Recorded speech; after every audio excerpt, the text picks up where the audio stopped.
Quelle année bordel, autant pour Marvel que pour la chaîne d'ailleurs. Autant l'année 2020 elle était pourrie par le Covid, on a enchaîné fermeture des cinémas, confinement, reconfinement, refermeture des cinémas, fermeture des bars, reconfinement, déconfinement et ouverture des cinémas. Enfin, tous les films Marvel prévus pour 2020 sont donc décalés, puis redécalés pour enfin voir le jour. 2021, c'est 9 programmes MCU, purs avec en plus une production Sony, Venom Let There Be Carnage. Donc au total, 10 programmes à regarder dans l'année pour être à jour. Ça fait quasiment une sortie par mois. C'est incroyable. En commentaire d'ailleurs, dites-moi quelle est la production Marvel que tu as préférée cette année.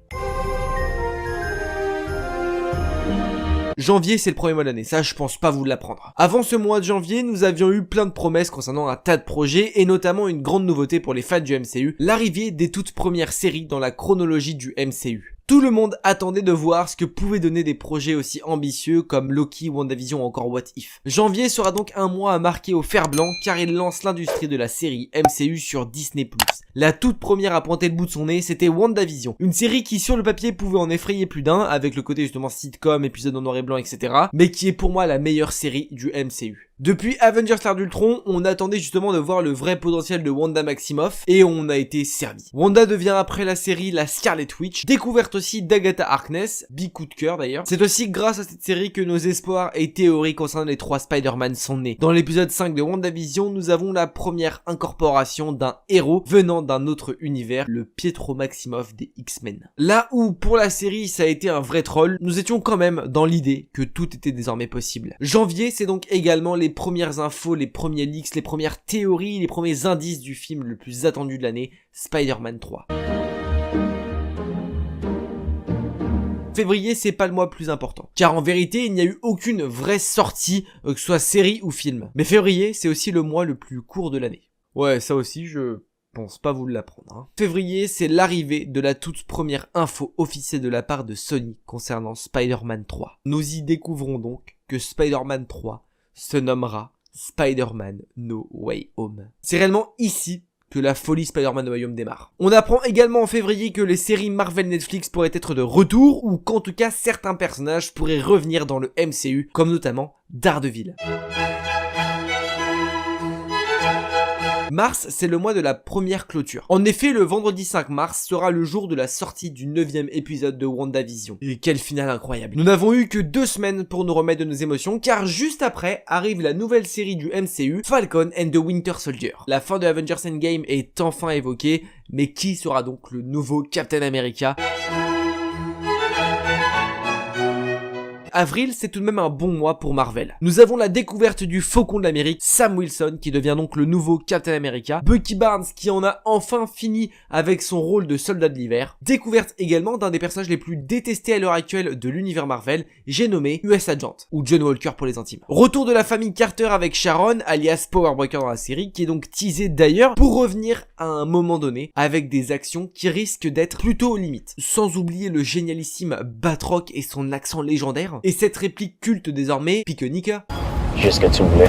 qui donnera lieu par la suite à la célèbre et légendaire team Pique-nique. Une série que j'ai trouvée personnellement géniale, l'une de mes préférées d'ailleurs, hein. Mais avril, c'est également un mois riche en teasers. On a eu droit au 2e trailer concernant Loki, qui en dévoile justement un peu plus sur la série, découverte de la TVA, Ravonna, Loki, Mobius, et même Sylvie, une bande-annonce vraiment prometteur pour une série qui risquera d'être la plus importante pour la suite du MCU. Mais c'est pas tout, car nous avons eu aussi droit au tout premier trailer de Shang-Chi et la légende des 10 anneaux, film d'ailleurs très peu attendu par le grand public car inconnu pour beaucoup. Un merveilleux trailer avec une bande son absolument incroyable qui permettait au grand public de découvrir qu'est-ce que serait Shang-Chi. Il faudra attendre septembre pour découvrir le film sur grand écran.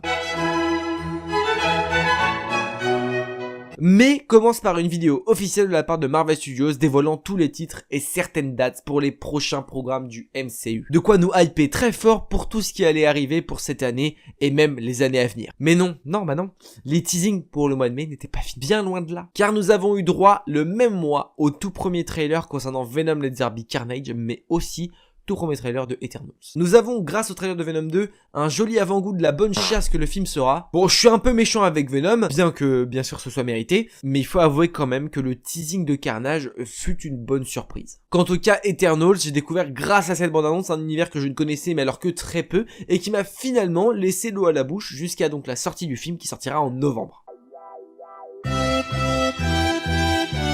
Après quelques jours, mois d'attente après le trailer de Loki, la sortie officielle du tout premier épisode de la série du même nom, Loki, arrive enfin sur nos écrans. Comme prévu, la série qui visuellement envoie du pâté et qui a brainfuck complètement tous nos cerveaux durant tous les mercredis. Mois de juin plutôt assez vide au final, mis à part la sortie de Loki, bon il y avait pas grand chose à se mettre sous la dent.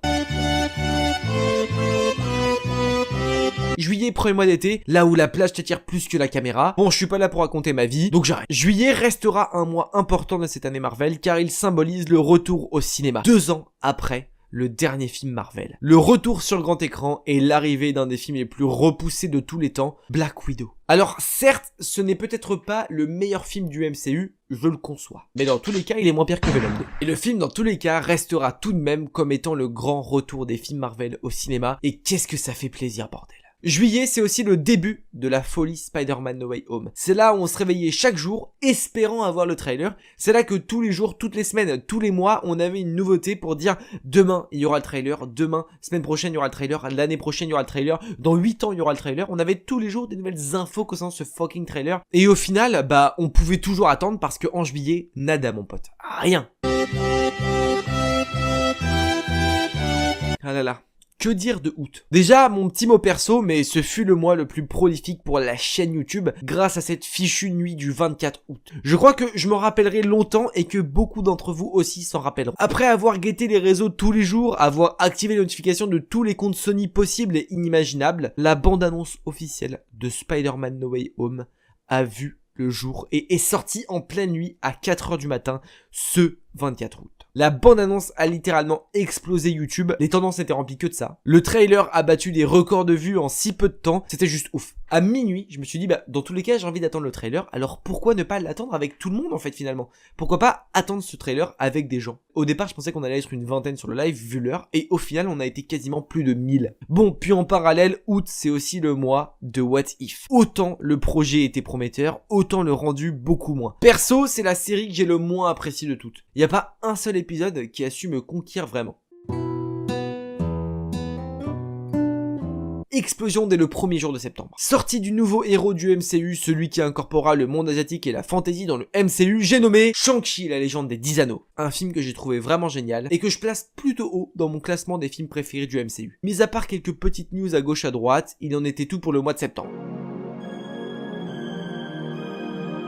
Un mois qui fait grincer des dents. Nous qui pensions être débarrassés des reports de films et du Covid, c'est raté. On apprend en octobre que tous les films de 2022 sont repoussés de quelques mois. Doctor Strange Multiverse of Madness, film d'ailleurs le plus attendu de l'année 2022, passe d'une sortie prévue pour mars à mai. Thor Love and Thunder devrait donc sortir en mai et lui sortira sur grand écran finalement le 8 juillet. Il prend la place d'ailleurs de Black Panther 2 qui lui est donc décalé à novembre. The Marvels prévu donc pour novembre à la base se retrouve à sortir début 2023. Ant-Man et la Guêpe, End de Quantumania et les Gardiens de la Galaxie 3, eux, sortiront aussi en 2023. Octobre, c'est aussi la sortie du film le plus aimé de l'année ou même de la décennie, j'ai nommé Venom Let There Be Carnage. En ayant un peu de sympathie pour le film, on pourrait dire que c'est un film qui se regarde. Je pense que c'est absolument le meilleur compliment qu'on puisse lui faire. Ah, et aussi, c'est marrant. C'est pas vraiment le compliment que t'as envie de donner lorsque le personnage principal du film c'est Venom. Après tout n'est pas vraiment acheté, il y avait du bon comme... la scène post-générique par exemple avec Spider-Man, et puis il y avait même... non, en fait il y avait juste ça. 3 novembre, Eternals. Bam, direct, pas le temps de t'installer, direct Eternals. Un film rempli de surprises avec un troll. Le film est magnifique du début à la fin. Ils ont tout balancé, tout le pognon qu'ils avaient dans les effets spéciaux jusqu'à la scène post-générique. Ils se sont dit, allez, c'est bon, casse les couilles, je pose ça là, débrouille-toi. Je chipote sur un petit détail, mais en vrai, le film, c'était une véritable dinguerie. J'ai cru, en plus de Pipe le Troll, qu'on aurait un concert des One Direction. Les costumes du film, les acteurs, tout était réussi dans ce film. Il a même eu le luxe de nous laisser des gros teasings pour la suite. C'est sûr, mais le film aura une importance considérable sur l'avenir du MCU, avec notamment le jugement final de la Terre. Harry Shame n'a toujours pas donné son verdict. Suspense. Puis novembre, c'est aussi le mois du second trailer de Spider-Man No Way Home, seconde vague de folie sur l'internet mondial. Les gars d'ailleurs ont même organisé une avant-première pour une bande-annonce. C'est clair ou pas? Le mois de novembre fut riche en production mais aussi en teasing pour la suite car en novembre, c'est aussi le mois où a eu lieu le Disney Plus Day avec le reveal de nouvelles séries qui arriveront dans les années à venir comme Agatha House of Harkness, Spider-Man Freshman Year, Echo et j'en passe. En parallèle à tout ça, nous avons eu aussi le droit en novembre à la sortie de la toute dernière série du MCU de l'année, Hawkeye.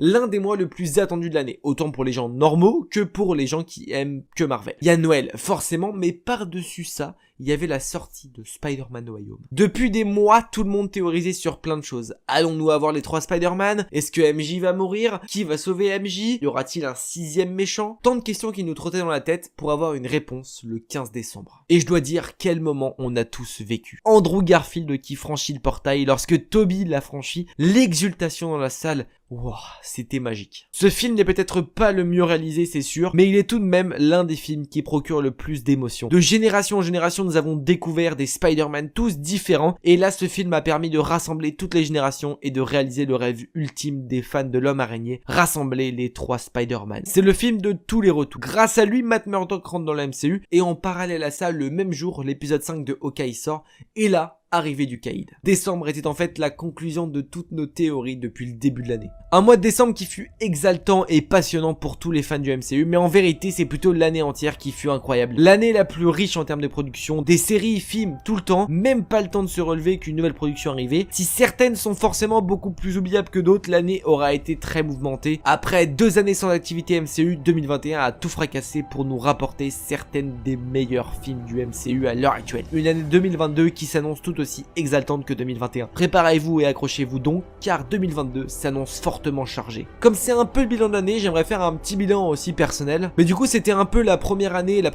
réelle de la chaîne YouTube. Et en vrai, je suis méga content du développement que la chaîne a eu cette année. J'ai vécu une merveilleuse année à vos côtés et j'espère bien sûr que cela continuera à l'avenir et que 2022 soit aussi meilleur que 2021 pour la chaîne et pour Marvel. Bien évidemment, je vous souhaite à toutes et à tous une très bonne année 2022, passez de belles fêtes de fin d'année et surtout un bon nouvel an. La bonne résolution serait par exemple de s'abonner à la chaîne YouTube si vous n'êtes pas encore abonné ou même peut-être de liker cette vidéo si elle vous a plu. Merci à vous tous d'avoir suivi toutes les vidéos pendant toute cette année. Je vous remercie, n'oubliez pas, mais de grands pouvoirs impliquent de grandes responsabilités. Je pense que cette phrase là et cette outro là n'a jamais eu autant de sens qu'après ce film Spider-Man No Way Home. Je vous fais des bisous. Ciao.